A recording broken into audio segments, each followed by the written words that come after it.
Hello and welcome to the Gardens and Graveyards channel. My name is Charisma and today we're meeting in the backyard and we're going to prune our rhododendrons in the backyard.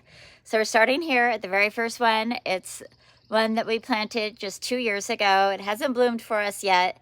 It's getting really leggy and I want to make sure that it stays a nice tight shrub. I think the reason that it didn't bloom for me this year is because right below it, I had annuals last year that I was fertilizing, and I think it probably got too much phosphorus. So I'm going to back off on fertilizing that area and let the acidic soil, the native acidic soil, kind of take over again, and hopefully that'll help. And then we have just a whole row of rhododendrons here, a Pieris and a Camellia that will also tackle since it's along the same sight lines. 2, 3, 4, 5. 1, 2. So there's 5 rhododendrons and 3 shrubs that will also prune today. My blooms weren't as prolific as they normally are. And I think that's because we had a really late freeze and all the buds had formed, but they got frozen. So my blooming action just wasn't that great. As we go along, I will share each shrub with you and give you some more specifics, but that's what we're going to do. We're going to just start here and work our way back. And I'm guessing it's not going to take very long. It rained last night, so it's a little bit wet. It's not my favorite time to prune them, but it is the time slot that I have to prune them. So let's get into it.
I see. That's good.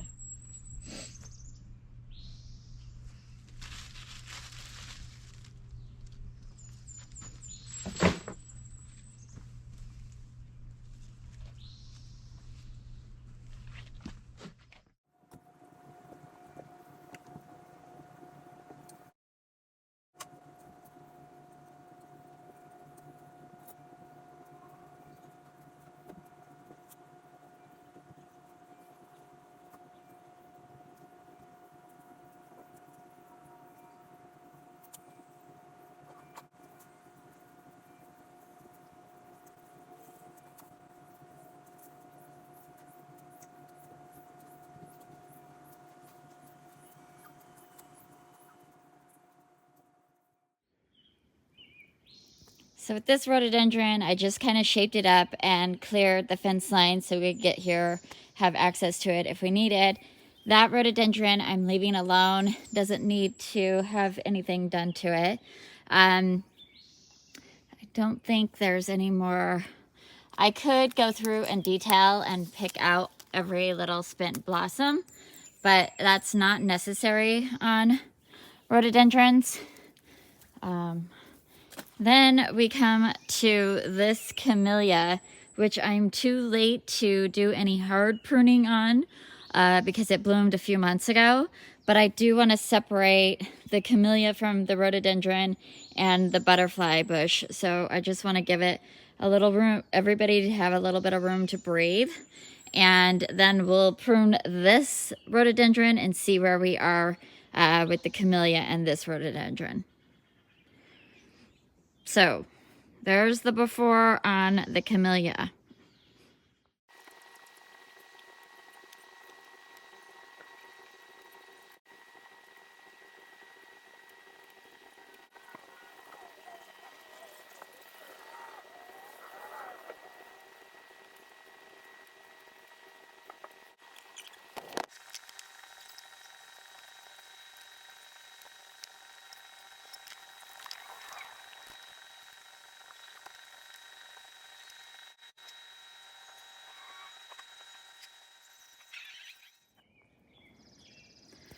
So now this one is done, and you can see really nice separation between all of these, and some clearance here for the lawnmower. We need a weed and mulch, but that'll be another project. A little bit of separation between this rhodie and the rose. The rose needs to be trimmed up a little bit again. I will in a few minutes come back here, clean up the rose needs to be restaked, and clean up the camellia just a little bit. Not bad, but we want to make sure that it's all nice and tight. And then we have some old butterfly bush stalks from last year that need to be cut down, and then rake out this whole area, get it ready for mulch.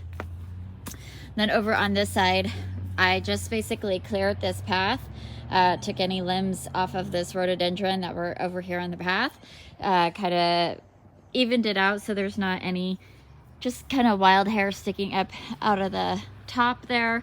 In the back of that rhododendron, I cleaned it up so I have access to inside of here, because then we're going to start pruning the lilac here soon. And then the coyote bush will be done on another project. It's just starting to bloom, so I want to let it bloom, and then we'll cut it down probably in a couple of weeks, a week or so. And then we're going to keep moving on here to this Pieris and this last rhododendron. I waited for this rhododendron at the end because it needs the most work. The Pieris, you know, it will grow 12 or 15 feet and just kind of be this, I don't know, I think this plant to me is messy, but it does have a really sweet bloom. It's about to start blooming right here, little bells. I love the new growth on it, that bright pink against the very yellow newer growth. Basically what it does is it turns, let's see, let's get the older branches here. It's like this medium green color, and then it'll turn into this super bright pink. And then as the pink ages, it ages to this very yellow chartreuse color, and then it ages down into this deeper medium green. In order to enjoy this new growth in abundance, it needs to be pruned back. So I'm just gonna, what I don't love about this plant is that it gets all like, it grows erratically. And so I like to come in and shear it down so that it's a nice uniform look, and then I get to enjoy that new growth. So again, try to separate out the rhododendron and this rhododendron so the Pieris is in its own space and clearly defined. And then we'll move into this rhododendron. I'm going to talk about it for just a moment. You can see how there's holes in it. Basically the branches have just gotten weighed down and stretched out. There's a lot of new growth inside the canopy, so I'm actually going to prune down to the interior new growth and take off a lot of this woody branchy stuff. This rhododendron is the only one that I haven't pruned really hard since we moved in here, because this whole area was sort of a little fort for Jasmine. This was her favorite place to lay. You could see her bed there, and it's full of debris because Jasmine's no longer with us and we just haven't been back there to clean it out. But this was her favorite place to lay in the summer, stretch out on that hammock, and then she would go in her doghouse when it was too hot. She'd go in there, and normally I'm out here a lot earlier in the spring cleaning this area out really good for her to enjoy. But you know, I wasn't motivated to do it this year. I wasn't as motivated to do it this year because she's not with us, and kind of twofold. Not motivated because she's not using the space, and it's a little bit bittersweet out here pruning and not having to consider her needs, and the fact that she really loved to hang out. I mean, she was an outdoor dog. She loved being out here. So basically from May to November, she utilized this space for hours and hours every single day. And so I always left the shrubs a little bit bigger so that she would have that full coverage. Because it was shady, right? And nice and cozy in there, and she felt protected and all that. But this big rhododendron is ready for a good hard prune, and now's the time to do it. I typically keep these shrubs limbed up so that she could walk through, and I won't have to do that as much this year because Ginger is half her height, and she doesn't really use this space. She likes to be with us. Jasmine loved this area because she had a full view of the garden, everything we were doing, without being in the way, and she liked to observe, but she didn't like to be up in our business. Ginger likes to be right here with us. So anyway, let's go ahead and get these last two shrubs done. I'm soaking wet because it rained last night, and sticky because well,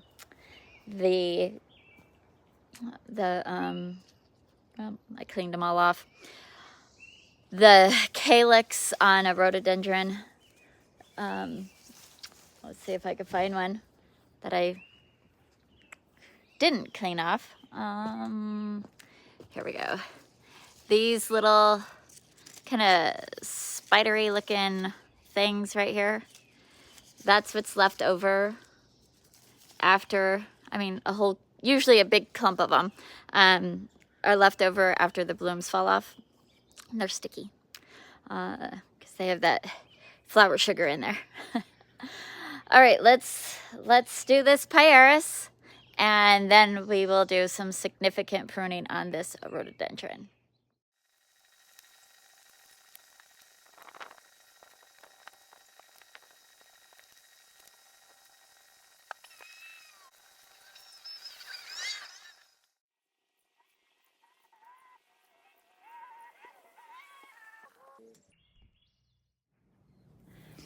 Before we get into this project too far, I wanted to share with you that once the rhododendron starts looking like this with its flowers spent, you can begin pruning. It's safe to prune a rhododendron up to 3 weeks after it's done blooming. After that, you will be cutting off next year's growth. And to prove my point of, I think this and all my other rhododendrons probably suffered from the late frost that we had. These are buds that had formed. You could see how they're shaped like a bud, and they just pop off, and they're all dried up. There's nothing valuable in there anymore compared to, I saw a fresh one somewhere. This one, it's a little bit squishy. It's a little more green compared to, say, the one right behind it, which is all brown. and just pops right off. This one will probably bloom if I leave it. See how it's a lot more plump. It's a little bit, you know, squishy it gives, and it's green compared to like this one that's all brown and just pops right off. So I think these probably got hit by the frost and, you know, we lost all those blooms. So I'm just giving you that example.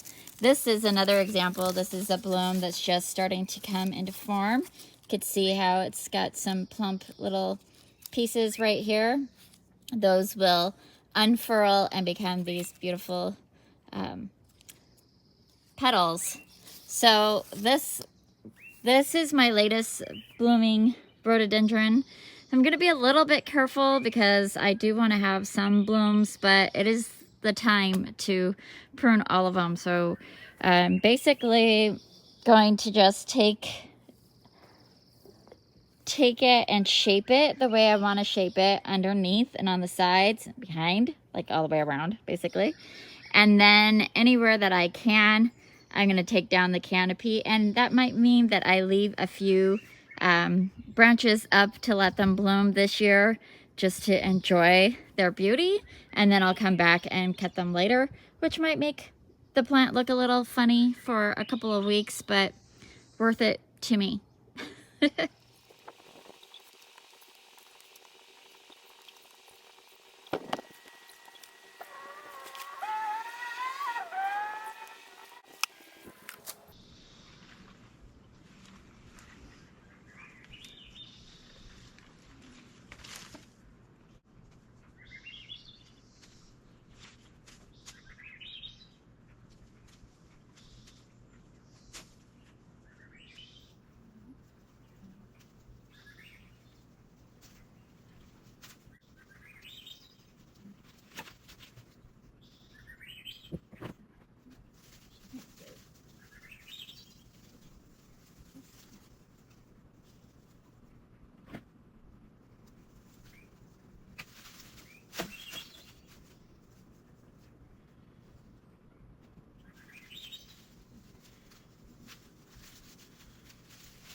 Basically what I'm trying to do is open up the canopy a little bit better so that this lower growth has plenty of sun to reach up and fill in this space.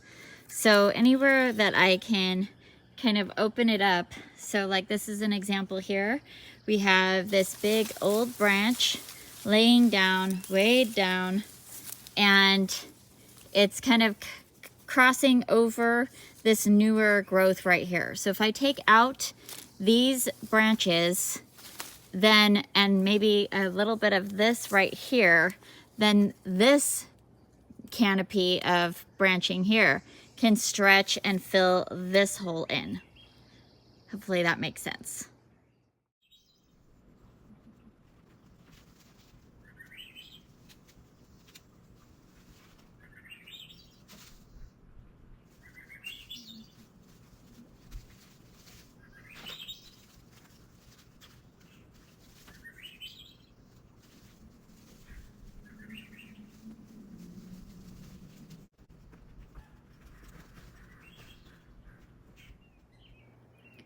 So I think that's all I'm gonna do on this rhododendron. I don't want to prune off so much. I put it into shock. I did actually see quite a few good buds left on it. Like this one, and this one's just now coming out. So I'm gonna see how the rest of, you know, the month or so goes, and reassess. I did do quite a bit of pruning. It looks kind of funky right now, but That's just because when I took off really big branches, I was weighing these down, they were facing up. So then I took off a heavy branch and the weights lifted, so they're facing up. So it kind of looks like they're facing into the plant right now, but I know that in just a couple of days they'll kind of tip back out towards the sun rather than the interior of the plant. That's my hope anyway. I cleaned up along here, all underneath. I took a bunch of dead branches out from the interior, and I'll trim the backside when I get to this coyote bush after it's done blooming, because it's just now starting to come into bloom. So if I don't want to trim it off right now. But you know, it's going to be a little bit of a process if I don't want to put it into shock. I think the key point here is just that some of these branches were just so heavy that they were weighing it down. But I'm glad that at least that much got done. You could see my wheelbarrow is completely full just from that one plant, and I had already cut, you know, about a dozen small branches off of it before I took that wheelbarrow in. So that's quite a bit taken off of that plant for now. Now I just want to weed underneath here, trim the edges so that we can get ready to mulch. I am gonna pop into the back side of the rose and camellia and get that trimmed up, and I'll show you what that looks like in a minute. It's hard to get a camera in there, so I'm just gonna clean it up. I gave you a before shot just a moment ago, but do it again. This is what it's kind of looking like right now. It's not too bad, but you know, we just need to clean up this alleyway and of course rake out all the leaves. So I'm gonna get that done and get the edges cleaned up, and then the project for today will be done.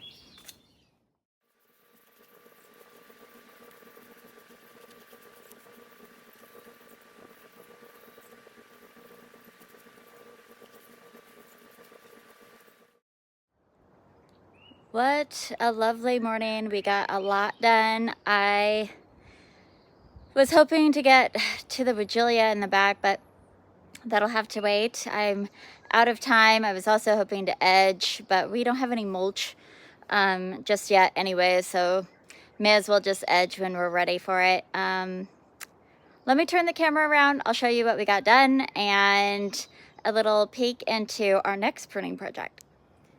So here's the last rhododendron that we did, the first rhododendron that we did. So let's start at the first. We really just kind of shaped it up a little bit and took off any extra spindly branches. I'm gonna move this fuchsia and give it a little bit more room to breathe. I also tied up this crocosmia because it was kind of laying down every which way, so it always has to get tied up. I think maybe if it was on drip and had consistent moisture, it would not fall as badly. I don't know.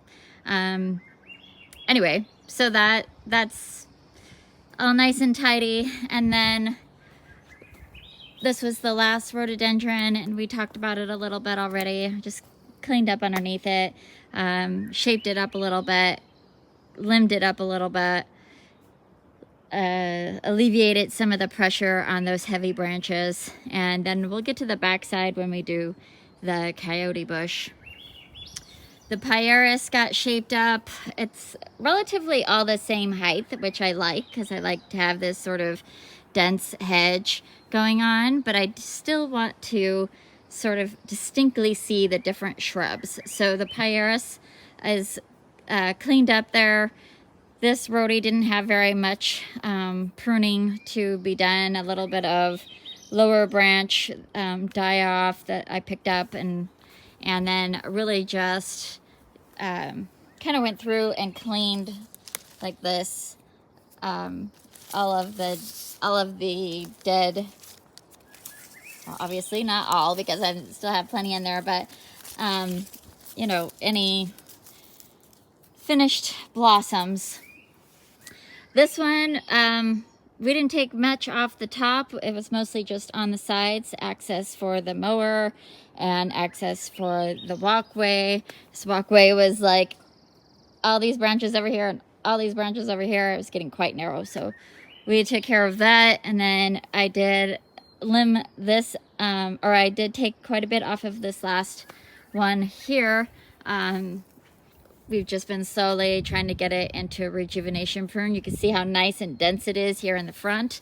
But when we take a look back here, you can see how much there's still a lot of old kind of spindly growth, but I don't want to take it all out and just have a really strange misshapen shrub, so it's slow going there. I took out a bunch of dead stalks from last year on this butterfly bush, and then we tackled this camellia, separated out the shrubs again, just making it very clear about, you know, which plant is which plant rather than letting them all grow together. And then of course, like I told you, I came in here and just cleaned this up, so now we could clearly walk through here without any rose bushes or lilacs smacking us in the face or catching our clothes. Raked out all of the dead leaves.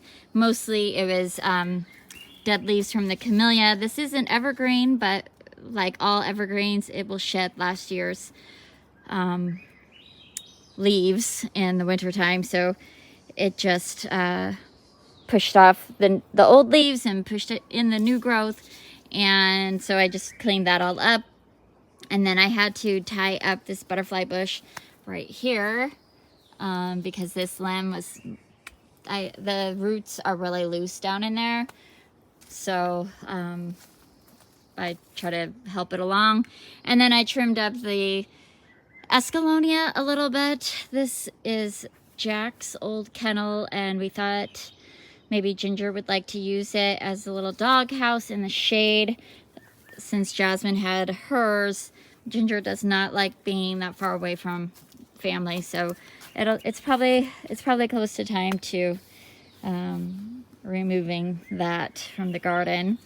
And then I just cleaned up underneath here, but there's plenty to do. I still need to like decide on if I'm going to leave Jasmine's bed there for kind of a memorial for this summer or not. And then of course take care of the coyote bush, and then I really need to get after this lilac and this one and the Escallonia, and beyond the Escallonia, the Vigilia back here. There's two of them right here and right here. They need to be pruned now that they're done blooming. So basically all the large shrubs on the backside of our pallet fence need to be taken care of, which will have to happen in a different video and on a different day. I have to go inside and get ready for a Zoom meeting, but it's been a real pleasure to be out here, and I stopped just in time. The sun is higher in the sky, and it's getting quite warm out here. So I opened up the greenhouse, and I'm gonna go inside where it's nice and cool. Then we'll probably be back out here doing something interesting in the evening. I hope you're celebrating your life, and I will see you in the next video.